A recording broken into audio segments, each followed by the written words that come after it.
Good evening, everyone. I'm Nathan here with my magical wife, Laura. Ooh. And we're here to talk about Harry Potter Scrabble Edition. Yes, we are. So I imagine a lot of people out there know what Scrabble is, a word game where you get letter tiles and put them together to spell things. But this is, a more magical version. Yeah, so there actually is different rules to this Scrabble rather than just being Harry Potter themed. There's different cards and different functions. But the core gameplay is, as Laura said, regular Scrabble. Scrabble, yes. So we're going to have a look more at what makes this a Harry Potter version of Scrabble rather than Scrabble itself. There is actually, I think, a couple of versions of Harry Potter Scrabble. I think this is the later version. There's a couple of older ones. 2018. So I'm not sure if the other ones are different, but we've got the 2018 version here. Yes. So this does play in almost identical way with just a few extra rules to base Scrabble. Everybody gets 7 tiles and you want to try and form words on the board to get as many points as you can. Speaking of words, this one allows you to use special Harry Potter themed words which are in the back of the manual. Usually you can only do words that are, part of the English language in the dictionary. This one you can use like spell names and places like Gringotts Bank and things like that. Exactly. You actually get bonus points if you manage to make a Harry Potter word. 10 points extra. So there's the Scrabble. Very difficult though to do that. You couldn't do it a couple of times last time you played. No, I couldn't. Standard board, it's obviously different coloured. The only thing different on this one is the Hogwarts sort of spaces. Yep. And if you manage to play a word over a Hogwarts space, you get to pick up a card, which Laura will explain shortly, I'm sure. We'll get to that in a moment. Sorry, I was just going to say, all the other spaces are the same. The double letter, triple word, which help you get a higher score. But yeah, so you don't get any score for getting them on the Hogwarts spaces, just the cards. So when you start the game, you need to be sorted of course, into a house, a Hogwarts house. As you can see, the colours match up to said houses. They do. So there are 4 sorting cards here. They have the sorting hat on the back, that couple upside down. On the other side, each of them has one of the Hogwarts houses. According to the rules, you're meant to put these into the Scrabble bag, shake it around, and then randomly draw these out to see which house you're in. Good way to damage the cards, I suppose, long term. Exactly. Probably wouldn't recommend that because either you're putting them in with all the letter tiles or you've got to take all the letter tiles out to do it. I would just say shuffle them and draw them. And was there a specific order who picked? Nope. Pick. Oh, well, there you go. Alright, so it depends on who you get. Obviously, it determines the colour of your little letter tray here. And it's also important because they actually give you a special bonus throughout the game or at the end of the game. Yes, so if you've been sorted into Gryffindor, at the beginning of the game, you get 1 Hogwarts card face down and you add that to your hand. So again, we'll show you those cards in a minute, but they can be very useful. If you're obviously you also get this particular... It's not really red, it's kind of a darker red slightly. No, it's red. Oh, okay. This is sort of a dark red, the burgundy. Yeah, it's not a bright red though. Laura's a bit colourblind. We also have Hufflepuff. At the end of the game, if you have letters left on your rack, you add the value of those letters to your score. Normally, they would be either subtracted off you or added to the winner opponent's score. Normal so versions. That can be a useful one, especially if you've had a bit of a rough game. Yeah, maybe you've got a high... couple of Z's and Q's. Yeah, exactly. The Hufflepuff also has the yellow letter... What are they called? Letter stand. Tile stand. Ravenclaw, at the beginning of the game, you take an extra tile from the bag. So instead of starting with 7, you start with 8. From then on, you only get 7, though. You don't get an extra one all the way through. And you also have... Blue. The blue. These all say Scrabble on the back. It's pretty nice to say Harry Potter Scrabble.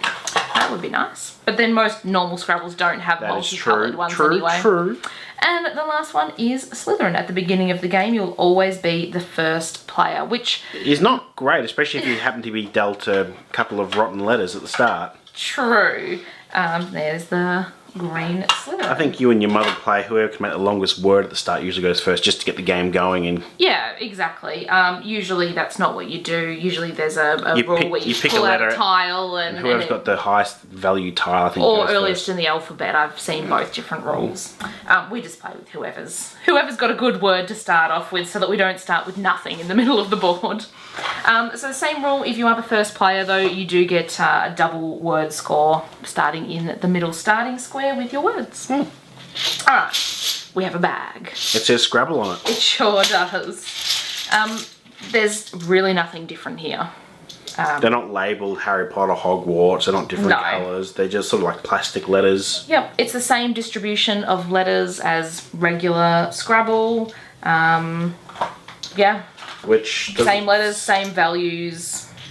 And obviously there's the whole alphabet. You know, there's a lot of E's and things, whereas there's not a lot of Z's. And usually some Scrabble games actually have the letter distribution on the side of the boards or in the manual, but I can't seem to see it in here. This one doesn't have it. No.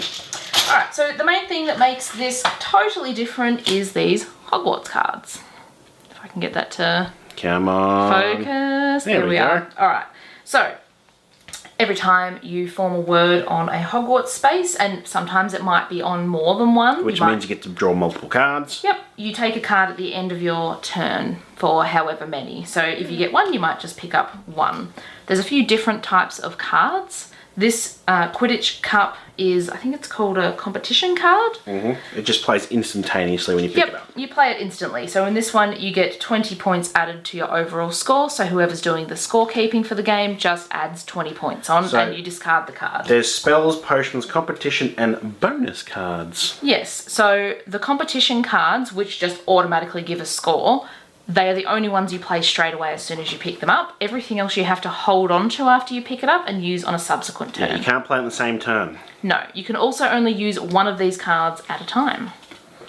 So, they're all Harry Potter themed, based on mostly like the spells and potions, as you mentioned. Wingardium Leviosa.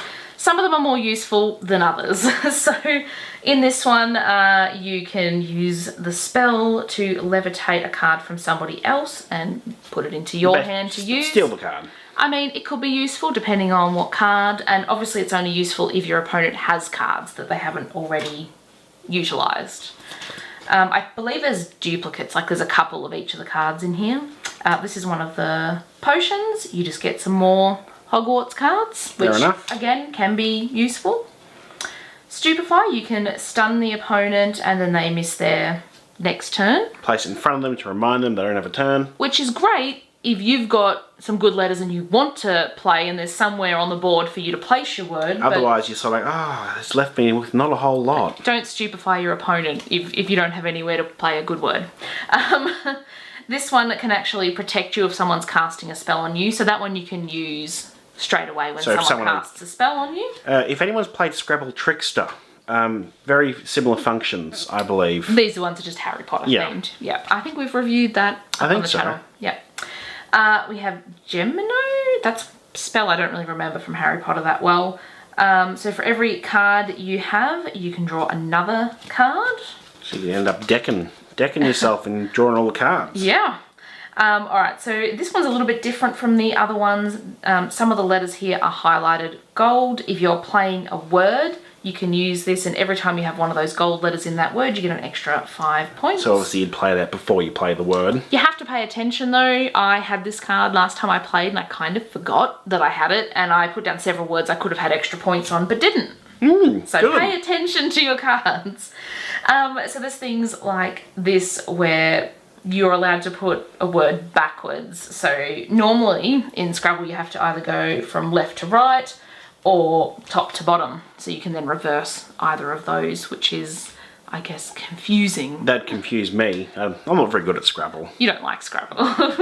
Alright, so in Gorgio, so you get some extra tiles so that you have 9 instead of the regular 7. Just for the one turn, but you know, sometimes you need those extra letters. Spell a super word. If there's a blank tile on the board, which if you're not aware can be used for any letter that you need, if you've got the letter that blank is pretending to be on the board, you can actually replace it and then have the blank for yourself to use it. Which can be very useful because it could be any letter. Exactly. Maybe there isn't duplicates of these in here. Hang on. Expelliarmus, you can actually knock a tile, a letter tile, off somebody else's rack and have it for yourself. Which means they've got one less letter next turn. But you have one extra. As long as it's useful and you haven't managed to grab a J or something. Reparo, just get another turn straight away. And again, if you've got some good tiles, that could be good. There's a duplicate. Yep, so these ones we've had. I think we had one of those earlier. Yep. We went through. Another protect yourself. Here we go. So a bonus of 10 points if you can make another player laugh at any time in the game. Kind of a weird one. I spelt the, and everyone laughs at me. Alright, here's another one of the competition cards. So you just get 5 points to your score. It's almost a bit of a pointless card. Just 5 points. 5 points isn't a great deal. Well, I mean, it might be to some. It might be between winning and losing, but overall, most games, there's a bit more in it than that. There's another one of the gold letter bonus points cards, but just for a different name. That's another blank tile. What else have we not seen? Buckbeak. So another one of the golden letters. Knocking tile off. Magically transform your hand. So you can exchange as many tiles as you like for new ones and then take your turn. Most of the time, if you did that, you'd lose a turn in exchange for exchanging your tiles. Yeah, so in regular Scrabble, you exchanging them is considered your turn. So that's a good way to swap them over and still might get a score that turn. This one you can ask for a specific letter that you're missing. If the other person has it, they give it to you. If not, you get to see their whole row of letters and what they've got. That was very useful last time I played. I got the letter I needed. Beautiful. Dueling Club, 10 points to your score. Yep, just straight away. Magically transform your hand again. Seeing that, then we have the Owls results, which is 15. Ron Weasley for the gold letters. The camera doesn't like Ron. Poor Ron. We've seen that one. Wingardium Leviosa. So the Harry Potter words in the book. So if you manage to just by chance spell one of the many Harry Potter words in the game, you get 10 bonus points normally. If you have one of these cards, you actually get 20 points instead of the bonus 10. So you can actually in addition to the score for the word as quite well. Quite a big score. Well, see, I actually had both of these cards last time I played, and I couldn't spell any of them. Some of the words are quite long. Like venomous tentacle, transfiguration. Yeah. Not so useful because you even, only have 7 tiles, and even playing off someone else's words that are already on there, they're not necessarily going to be the right letters for you. Even like Quidditch, I imagine, would be quite difficult to play. Yes, it would. I mean, you could also use this to play just regular Scrabble and kind of ignore the Harry Potter side of things if you wanted to, but then you may as well just have a regular Scrabble if you're going to do that. Either way, you can use it either way you want. Indeed. I actually quite like it. I think it's fun to have the cards factor in, but I enjoyed Scrabble Trickster as well, which you didn't. My mind doesn't work well with words. No. But if you enjoyed watching this video, give us a thumbs up. Let us know in the comment section down below, what other Scrabble versions have you seen? I know there's a few different ones out there. We had was it Super Scrabble? It was like twice the size. Yep, deluxe ones. But there's also other like licensed ones from other movies and things. Did I say hit that subscribe button? You should, if I didn't mention it. You should indeed. Yes. Thanks for watching. Bye-bye.